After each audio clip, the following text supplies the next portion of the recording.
एक तरफ middle east में युद्ध जैसे हालात बने हुए हैं तो ईरान और इजरायल के बीच तनाव लगातार बढ़ रहा है। रूस और यूक्रेन की जंग अभी भी जारी है। दुनिया के कई हिस्सों में अस्थिरता और संघर्ष का माहौल है। ऐसे समय में भारत के प्रधानमंत्री मोदी दुनिया के बड़े देशों के साथ भारत के रिश्तों को नई ताकत देने के मिशन पर निकले हुए हैं। 5 देशों के अपने बड़े विदेश दौरे के तहत स्वीडन के बाद अब प्रधानमंत्री मोदी नॉर्वे पहुंच गए हैं। सबसे खास बात यह है कि 43 साल बाद किसी भारतीय प्रधानमंत्री ने नॉर्वे की धरती पर कदम रखा है।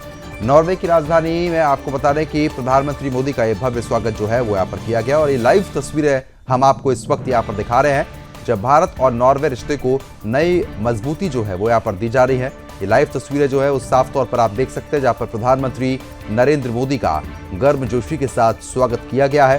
साथ ही साथ आपको बता दें कि कई अहम मुद्दों पर अब मीटिंग्स जो है वो फिलहाल देखने को मिल रही है। बता दें कि खुद नॉर्वे के प्रधानमंत्री ने एयरपोर्ट पर प्रधानमंत्री मोदी को रिसीव किया। इस दौरान दोनों देशों के वरिष्ठ अधिकारी भी मौजूद रहे। प्रधानमंत्री मोदी ने सोशल मीडिया पर पोस्ट करते हुए कहा कि उन्हें विश्वास है कि ये यात्रा भारत और नॉर्वे की दोस्ती को नई ऊर्जा देगी। प्रधानमंत्री मोदी की ये यात्रा सिर्फ एक औपचारिक दौरा नहीं, बल्कि इसे भारत की बड़ी वैश्विक रणनीति का हिस्सा माना जा रहा है। ऐसे समय में जब दुनिया युद्ध और तनाव से जूझ रही है, भारत लगातार आर्थिक, तकनीक और रणनीतिक साझेदारी को मजबूत करने की दिशा में आगे बढ़ रहा है। यही वजह है कि प्रधानमंत्री मोदी यूरोप और आपको बता दें कि अलग अलग देशों के साथ रिश्तों को नई ऊंचाई देने में जुटे हुए हैं। नॉर्वे भारत के लिए बेहद अहम साझेदार देश माना जाता है। ये दुनिया के सबसे बड़े तेल और गैस निर्यातकों में से एक है। ऐसे समय में जब वैश्विक ऊर्जा संकट का खतरा बना हुआ है, भारत नॉर्वे के साथ ऊर्जा सहयोग बढ़ाने पर फोकस कर रहा है। इसके अलावा ग्रीन एनर्जी, डिजिटल तकनीक, समुद्री अर्थव्यवस्था और अलग अलग क्षेत्रों में दोनों देशों के बीच सहयोग काफी तेजी के साथ बढ़ेगा। मिडिल ईस्ट में बढ़ते तनाव के बीच अब ईरान से एक ऐसी तस्वीर सामने आ रही है जिन्होंने पूरी दुनिया को चौंका दिया है। एक तरफ अमेरिका और इजरायल ईरान पर दोबारा से बड़े हमले की तैयारी में साफ तौर पर दिख रहे हैं, तो वहीं दूसरी तरफ तेहरान ने अपने नागरिकों को ही युद्ध मोड में डालना शुरू कर दिया है। राजधानी तेहरान के सार्वजनिक स्थलों, टीवी स्टूडियो तक में AK-47 चलाने की ट्रेनिंग दी जा रही है। सबसे हैरान करने वाली बात तो यह है कि इस ट्रेनिंग में सिर्फ पुरुष ही नहीं बल्कि महिलाएं और छोटे बच्चे भी शामिल हैं। ईरान की राजधानी तेहरान के मशहूर हफ्ते स्क्वायर पर खुलेआम गन बूथ लगाए गए हैं। यहाँ महिलाएं और पुरुष को अलग अलग AK-47 चलाना सिखाया जा रहा है। सोशल मीडिया पर वायरल हो रहे वीडियो और तस्वीरों में देखा जा सकता है कि ईरानी सैन्यकर्मी आम नागरिकों को हथियार पकड़ने, निशाना लगाने और गोली चलाने की ट्रेनिंग दे रहे हैं। ये सब ऐसे समय में हो रहा है जब अमेरिका और इजरायल लगातार ईरान को चेतावनी दे रहे हैं। ईरान के सरकारी टीवी चैनलों पर अब युद्ध की तैयारी खुलकर दिखाई जा सकती है। सरकारी चैनल पर लाइव प्रसारण के दौरान एंकर खुद हथियार चलाते हुए दिखाई दे रहे हैं।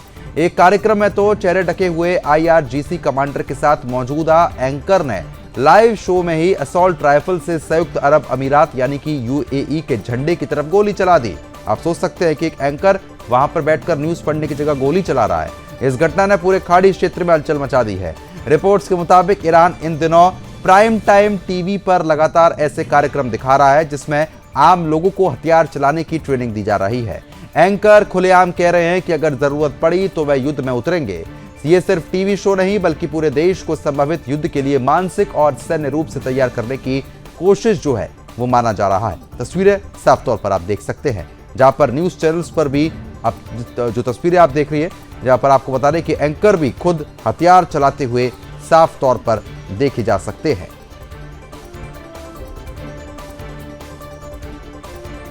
तो बच्चों के हाथों में बंदूक दी गई है।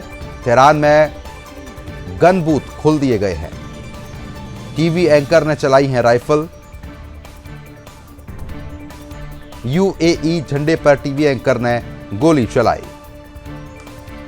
युद्ध की तैयारी में ईरान है। अमेरिका इजरायल से तनाव भी लगातार बढ़ा हुआ है। आम जनता को बनाया जा रहा है सैनिक। मिडिल ईस्ट में एक बार फिर से खतरा बढ़ चुका है।